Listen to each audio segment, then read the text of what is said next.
훅 인터뷰 이어갑니다. 이번에는 가장 뜨거운 경기지사 선거로 가볼까요? 국민의힘에서는 유승민, 김은혜 2파전입니다. 여기에 맞서는 민주당 후보 쟁쟁한데요. 조정식이 있습니다. 조정식, 조용하지만 강합니다. 또 신사고요. 그리고 내실 어마어마한데 최근에 김은혜 후보를 향해서 철의 여인이 되기 전에 철부터 들어라 이런 얘기도 하셨어요. 만나보겠습니다. 조정식 민주당 경기지사 예비 후보 안녕하세요. 네네, 안녕하십니까, 조정식입니다. 반갑습니다. 네.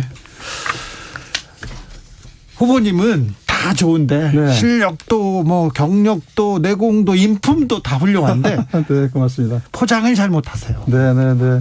절감하고 계시죠? 저희가 아무래도 지금까지 그 당에서 오래 정치를 하면서 네. 저를 앞세우기보다는 당에서 많은 요직들에 발탁이 되면서 네. 좀 선당 후사 네. 또 지난 이 정신에 따라서 주로 성과를 내고 네. 또 그런 역할들을 해왔었고 또 지난 대통령 선거 때도 네. 또 이재명 후보의 경선 때부터 총괄 본부장을 하면서 네, 초반부터. 네네, 대선 승리에 좀 제가 집중을 해왔습니다. 네. 네, 그러다 보니까 아무래도 제 정치에 대해서 제가 좀 충분히 하지 못한 것이 있었고 네. 이번에 경기도지사 출마하면서 네. 이제 제가 저의 목소리를 제대로 내고 그다음에 저의 진면목들이 지금 많이 알려지고 있다고 생각을 합니다. 네. 네. 목소리가 일단 좋습니다. 자, 경기도지사에 대해서는 고민을 오래 하셨죠? 비전을 많이 준비하셨죠? 네네네, 그렇습니다. 네. 근데 출마해야 되겠다. 마음먹은 계기는요? 이번 6월 1일 지방선거는 좀 특별히 남다른 의미가 있다고 봅니다. 네. 크게 두 가지 말씀을 드리고 싶은데, 지금 정권 출범 전부터 네. 지금 윤석열 인수위와 당선자가 보이는 행태를 보면 네. 오만과 불통, 네. 그리고 바로 또 검찰공화국을 선포하고 있지 않습니까? 네. 그래서 이 초반에 윤석열 정권을 반드시 견제해야 되는 선거다. 네. 이번에 견제하지 못하면 아마 일방 독주로 가게 될 겁니다. 네. 나라와 국민이 불행해질 수 있다고 저는 보거든요. 예. 그런 데서 지방선거 승리의 바로미터가 바로 이번 경기도다. 네. 그래서 여기에 반드시 승리를 해야 된다. 저를 여기에 던지기로 했고요. 예. 그다음에 또 하나는 경기도는 좀 특별한 상징성이 있는 것이 그렇죠. 이재명 경기지사의 성과나 업적, 철학과 가치가 녹여 있는 곳이거든요. 그래서 이 부분을 만약에 국민의힘에 넘겨주게 되면 이걸 다 파헤쳐서 네. 다 이제 아주 다 폄훼하고 그럴 텐데. 네. 그래서 이런 이재명 지사의 성과 업적을 계승 발전시켜서 경기도를 네. 정치 1번지, 경제 1번지를 키워가야 됩니다. 네. 또 그렇게 하는 데서 제가 가장 경기도를 잘 알고 많은 국정 경험들을 쌓으면서 네. 또 경기도를 함께 키워낸 적임자가 저 조정식이다. 이렇게 말씀드리겠습니다. 조정식, 안민석 두 5선 의원들이 두 실력자들이 경기를 두고 맞붙는가 했는데 여기 김동연 후보가 왔어요. 네, 그렇죠. 네. 아직 합당이 안 됐어요. 네. 그래서 지금 후보 합류가 아직 안 돼서 네. 4월 말까지는 후보를 결정을 해야 되거든요. 네. 이제 시간이 이제 한 2주도 안 남았습니다. 그럼 어떻게 합니까? 그래서 경선들은요? 사실 굉장히 답답하고 네. 아주 굉장히 당당하면서도 치열하고 정책 경쟁, 자질 검증의 자리가 갖췄어야 되는데 네. 이 부분들이 지금 실종돼 있는 상황입니다. 그렇게요. 그래서 굉장히 급박하게 경선이 지금 치러질 수밖에 없는 상황이 돼버렸어요. 네. 그래서 아무튼 저도 지금 아주 최선을 다하고 있는 중입니다. 알겠습니다. 반 김동연. 네네. 나머지 3명의 후보들이 모여가지고 네. 단일화합니까? 이제 단일화 제안도 또 일부에서 있었는데, 네. 저는 당당하고 치열하게 경선을 통해 승리하겠다는 입장을 갖고 있고, 예. 굳이 3자 단일화를 통해서 또 외부 인사인 김동연 대표를 먼저 이렇게 배척하거나 할 필요가 있겠나. 네. 좀 그런 생각입니다. 안 해도 이깁니까? 네, 제가 승리를 위해서 지금 뛰고 있고요. 그럴 네. 거라고 봅니다. 알겠습니다. 네.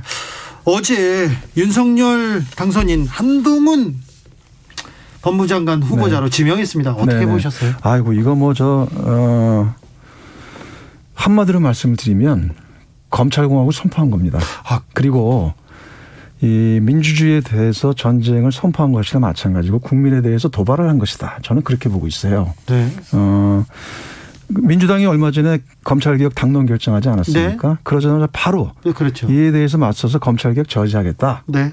이에 대한 선포를 한 것이나 마찬가지고 제가 또 심각하게 생각을 하는 것은 지금 한동훈 지명자가 윤석열 당선자의 최측근이잖아요. 그렇죠. 가장 믿는 사람이라면서요. 네, 그런데다가 또 지금 공수처에 네. 고발 사건 사주, 네. 거기에 대한 피의자 대상이 돼 있어요. 네. 그런데 이런 사람을 지명한 것은 말 그대로 민주주의와 국민에 대한 도발이죠. 예. 그래서 이거는 단순하게 민주당 지지자뿐만 아니라 네. 많은 국민들도 지금 분노하고 계시다 이렇게 보고 있고요. 예. 당초에 한동훈에 대해서는 중앙지검장 가지 않겠냐 관측이 많았어요. 예. 그런데 아예 법무장관 시켜서 검찰 장악하고 또 그리고 청와대 민정수석 역할까지 다 시키겠다는 거 아닌가. 그렇죠. 네. 그래서 말 그대로 윤석열 당선자가 검찰총장 하다가 일순간에 대통령 되시더만 앞뒤 안 보고 똑같은 방식으로 지금 하려는 것 같아요. 아, 그래요? 네. 그래서 제가 이에 대해서 뭔가 어쨌든 또 더불어민주당의 또 국회의원이고 국민의 뜻을 좀 반영하기 위해서 네. 지난번 그 검찰청사 앞에서 제가 3일간 검찰개혁 1인 시위를 했었어요. 1인 시위를 했어요. 신사 조정식이 네. 절대 강경 그 광장으로 나가자 이런 거 좋아하지 않는 조정식이 1인 시위를 하는 거 보고 깜짝 놀랐습니다. 원래 제가 예전에요. 네. 학생운동하고 그 노동운동할 때 네. 굉장히 좀 뭐랄까 그 아주 투쟁적인 사람이었었어요. 아, 그랬어요? 그래서 저를 오래 본 사람들은 네. 저에 대해서 선비의 모습을 갖고 있는데 투사의 피가 흐르는 사람이다라고도 얘기를 하시거든요. 네. 그래서 내일 아침에 네. 지금 한동훈 지명 철회 1인 시위를 지금 나설 생각을 갖고 있습니다. 어디에서요? 장소를 지금 고민을 하고 있는데 네. 아무래도 인수위 앞에 가서 해야 되지 않나 이런 생각을 하고 있습니다. 한동훈 지명 철회를 위해서 조정식은 1인 시위에 나선다고요? 네, 지금은 그래서 제가 뭐 당의 5선 중진 정치이긴 한데 네. 지금은 그런 선수를 따질 때가 아니고 네. 지금은 행동을 해야 될 때다. 네. 네, 좀 그런 생각을 갖고 있습니다. 한동훈 검사장은 검수완박 이거 국민에게 고통 준다 반드시 저지하겠다 이렇게 얘기했는데 이 부분은 어떻게 보십니까? 그거야말로 검찰이 다 장악하고 네. 검찰공화국을 만들겠다는 거라고 보고요. 네. 이 검찰개혁은 검찰의 정당한 권한을 뺏겠다는 게 아니고요. 예. 그 수사권과 기소권을 검찰이 독점한 게 1953년 이래 네. 70년이 됐습니다. 네. 그동안에 이 보인 행태들을 보면 거의 무소불위의 네. 수사 기소권을 갖고 독점하면서 선택적 수사와 기소를 하거나 친검무죄, 반검무죄의 그런 행태를 보였거든요. 네. 근데 이거를 정상적으로 이제 돌려야 된다는 겁니다. 예. 제가 그 2019년에 제가 여당 정책위장할 때 네. 그때 조국 전 장관과 함께 검찰개혁 1단계를 제가 했어요. 예. 그때가 검경 수사권 분리와 네. 공수처 설치를 했거든요. 네. 그리고 그 이후에 이제 이 수사권과 기소권에 대한 독점 폐해를 막기 위해서 네. 검찰 개혁을 이제 매듭짓자는 겁니다. 네. 말 그대로 검찰을 정상화하자는 거예요. 저기 국민의힘에서는 아니 그때 하지 왜 지금 이제 정권 바뀌고 이제 얘네들 수사 받을까봐 지금 무서워서 하는 거지 이렇게 얘기합니다. 아이고 그건 저 천만의 말씀이고요. 그거는 뭐 또 뭐 한간에는 뭐 그저 국민의힘에서 뭐 대선 불복이다. 네. 또는 뭐 이재명 지키기다. 뭐 이런 얘기를 하잖아요. 예. 근데 그거야말로 그 뻑하면 대선 불복 프레임을 갖다가 씌워가지고 자기들이 검찰을 자기 마음대로 부리겠다는 그런 거나 마찬가지라고 봅니다. 네. 예를 들자면은 검찰의 수사권을 이제 분리를 해서 하게 되면 경찰로 가는 거거든요. 네. 필요한 수사들은 경찰을 제대로 잘 만들어 수사하면 되는 거예요. 예. 그 얘기는 거꾸로 뒤집자면은 검찰 권력을 사유하고 검찰 권력을 통해서 이재명과 문재인을 비롯한 민주진보 진영을 자기들 손아귀에 계속 잡고 가겠다. 이런 얘기나 마찬가지거든요. 네. 뭐 경찰이 또 수사를 하는데 경찰도 또 행안부 장관 후보자도 윤석열 당선인하고의 네. 막역한 후배입니다. 네네. 자, 근데요, 경찰 비대화 걱정된다. 네네. 그리고 대안이 부족하고 공론도 좀 부족했다. 네. 민변이나 참여연대 그런 그 검찰 개혁을 주창해온 단체에서도 좀 너무 서두른다 이런 얘기가 나오는 거는 민주당이 조금 해명해야 될 것 같습니다. 네, 어쨌든 뭐 가장 좋기로는 지난번에 2019년에 1단계 개혁하고 네. 그 이후에 이제 같이 착수했으면 좋았는데 네. 검찰 1단계 개혁하고 그 기간까지 뭔가 좀 이제 그걸 다시 좀 정착시키는 기간들이 필요했고요. 네. 네, 그런데 이제 지금 이제 대통령 선거 끝나고 나서 이제 바로 윤석열 정권 들어서면서 검찰에 보이는 행태 자체가 네, 이건 너무 아주 무자비하게 막 칼을 들이대고 있잖아요. 집단 행동은 좀 무서워요. 네네. 그리고 국회에서 입법권을 통해서 검찰의 권한을 정리할 수가 있는 건데 그거를 막 집단 행동과 반발하고 또 그리고 막 한동훈 막 지명하고 네. 이런 식으로 일방 독주로 가겠다는 거거든요. 네. 그래서 적어도 이번 기회에 그동안 못 해왔던 수사권 분리까지는 마무리를 짓고 그다음에 그 이후에 또 이제 경찰 제대로 또 견제하고 제대로 경찰이 역할을 할 수 있도록 하는 그런 부분들은 또 일정 기간 유예 기간 되면 충분히 준비를 할 수가 있거든요. 그렇게 가야 된다고 봅니다. 알겠습니다. 그런데요, 김호수 검찰총장 그리고 각 고검장, 지검장들 다 민주당 쪽에서 지명한 사람들이잖아요. 임명한 사람들. 근데 그분들까지 이렇게 다 반기를 들어요. 아무래도 이제 김호수 검찰총장 같은 경우는 검찰의 수장이라는 입장에서 이제 그런 애로사항이 있겠죠. 그 정도로 이해를 하고 있습니다. 네, 좀 이해가 안 되는 측면이 있습니다. 그런데요, 민주당이 외치는 검수완박이 당심은 잡을 수 있지만 민심을 잃을 수도 있다. 중도층 이탈한다. 이렇게 해서 민주당 지지자들 사이에서도 우려하는 사람들이 좀 있습니다. 지방선거에는 어떤 영향을 미칠까요? 근데 그런 우려는 지금 많이 좀 이제 해소가 된 것 같습니다. 해소되고 있습니까? 네네. 한동훈 지명으로? 특히나 한동훈 지명됨으로 인해서 그런 분노와 공분들이 더 일어나고 있고 그리고 저희가 사실 가장 우려하는 거는 지방선거가 대통령 선거나 총선에 비해서 투표율이 낮아요. 10% 이상 낮거든요.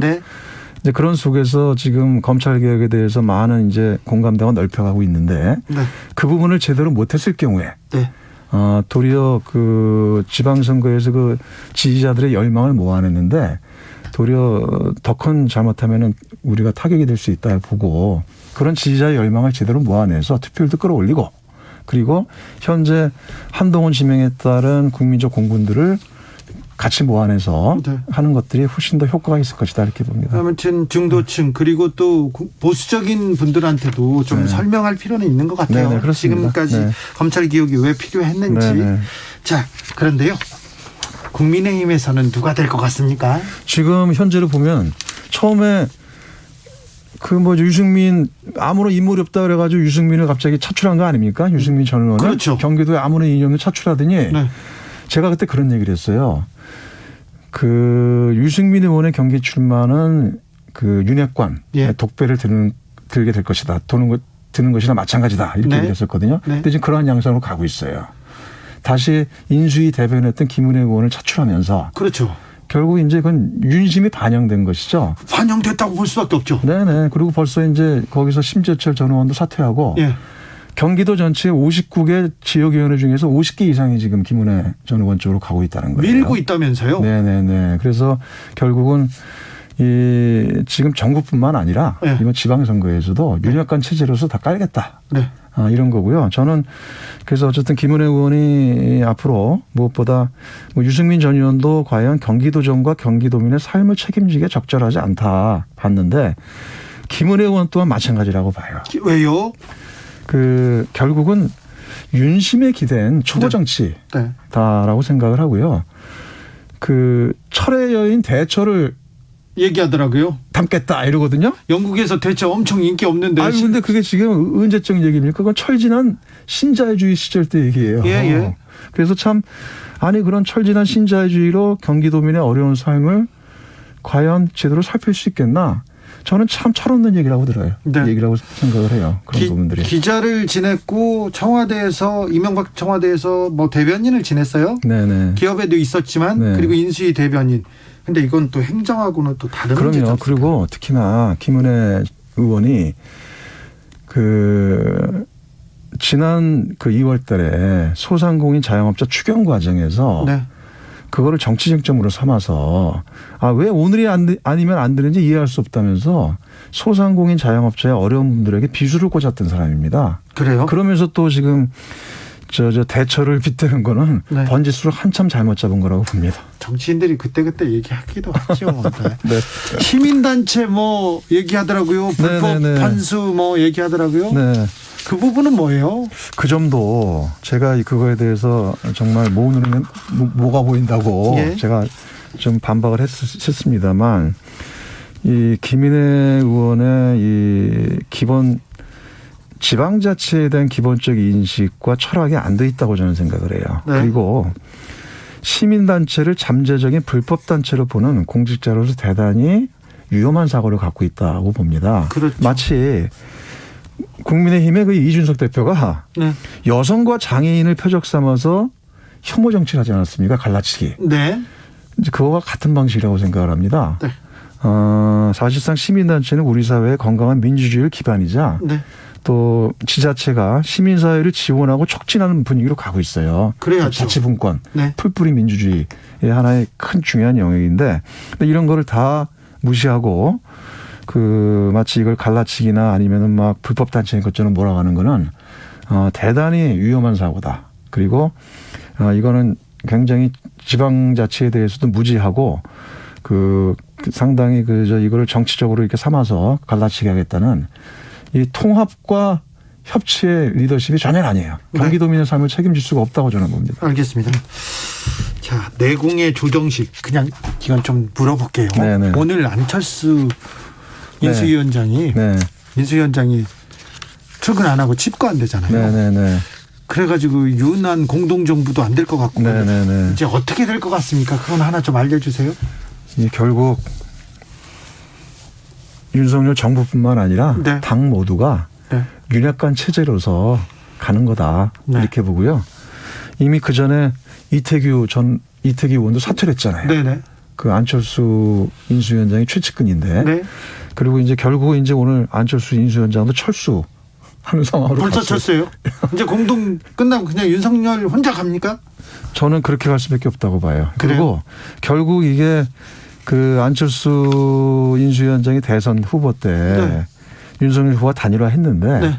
단일화한 순간부터 이제 효용 가치가 없어진 거예요. 그래요? 그리고 이제 사자성어로 말하면은 네. 그걸 토사구팽된 거죠. 팽 당했습니까? 뭐 지금 헤어지는 게 네. 빨리 헤어지는 게 낫다고 이렇게 판단한 건가요? 윤석열 당선인 쪽에서? 그건 이제 앞뒤 안 보고 하고 싶은 대로 하는 거죠. 그리고 저는 지금 안철수 인수위원장의 심정이 어떨까 제가 한번 헤아려 보니까 그때 단일화 전에 안철수 후보가 그런 얘기를 했었어요. 예. 2번 찍은 손가락 자르고 싶을 거다. 아, 네네. 저는 지금 그 심정일 거라고 생각합니다. 윤석열 당선인, 윤석열 정부는 지금 하고 싶은 대로 하는 겁니까? 그렇죠. 네. 그렇습니까? 네. 뭐 앞뒤 안 보고 그냥 본인의 마이웨이를 가겠다는 거 아닙니까? 앞으로 계속 이렇게 5년을 마이웨이로 저는 갈까요? 대단히 걱정인데요. 네. 윤석열 당선자가 그 민주주의의 경험이나 또는 의회의 경험이나 네. 또는 그 종합적인 행정의 경험이나 네. 이렇게 뭔가 또 국민의 의견을 경청하면서 통합과 협치를 해본 적이 없어요. 예. 그러니까 평생을 네. 특수부 검찰 출신으로 네. 그러니까 사람을 잡아놓는 일을 하고 본인이 그냥 지휘하는 일만 했거든요. 네. 그래서 그런 데서의 국정 철학과 국정에 대한 보다 그 깊은 생각과 국민과 소통을 해야 되는데 지금 이제 대통령 선거 끝나고 한 달밖에 안 지났거든요. 네. 근데 벌써 이런 모습을 보인다면 그 이후에 이제 취임 이후에는 도대체 어떻게 갈지 대단히 좀 갑갑하고 네. 이 과거 MB 박근혜 시절보다 더한 시절로 가게 될 수도 있다. 네. 사실 그런 걱정이 듭니다. 이렇게 정치력과 뭐 정무적 판단이 부족한 사람한테 졌습니다. 민주당이. 죄송합니다. 네. 저희들 부족했습니다. 네, 너무 죄송합니다. 다시 돌아옵니다. 네. 자, 조정식 경기지사가 되면 뭐가 달라집니까? 조정식은 뭘 어떻게 바꿉니까? 제가 이번에 경기도지사 지난 3월 28일 날 그 출사표를 던지면서 경기도를 정치 1번지 경제 1번지로 키우겠다 이렇게 제가 출사표를 던졌습니다. 네. 말 그대로 경기도는 인구 이제 1,400만의 대한민국 최대의 광역단체이고 네. 대한민국의 축소판이에요. 네. 그렇기 때문에 이 대한민국의 앞으로의 미래 성장을 경기도가 이끌어가야 됩니다. 네. 또 그래서 그에 대한 비전과 그다음에 과제들을 제가 갖고 있고 네. 또 그것을 제가 제대로 이룰 수 있는 많은 경험과 준비된 저는 도시삭감이라고 제가 네. 자부를 합니다. 아유, 준비됐고 조정식 참 좋은데 인지도가 떨어져요. 김은혜한테 떨어지면 어떡해요. 네, 그래서 여기 오늘 주진우 오늘 또 라이브에 나와서요. 네. 쭉쭉 또 올라갈 거고 제가 요즘에 네. 좀 핫한 사람이 됐어요. 알겠어요. 그래서 그 빅데이터에서 네. 제가 검색량이나 많이 이런 늘고 부분들이 있습니까? 지금 거의 1, 2권을 다투고 있습니다. 알겠습니다. 1인 시한다고요, 내일? 네네네. 네, 알겠습니다. 컨트롤 빌겠습니다. 조정식 경기도 민주당 예비 후보였습니다. 감사합니다. 네네. 고맙습니다. 네.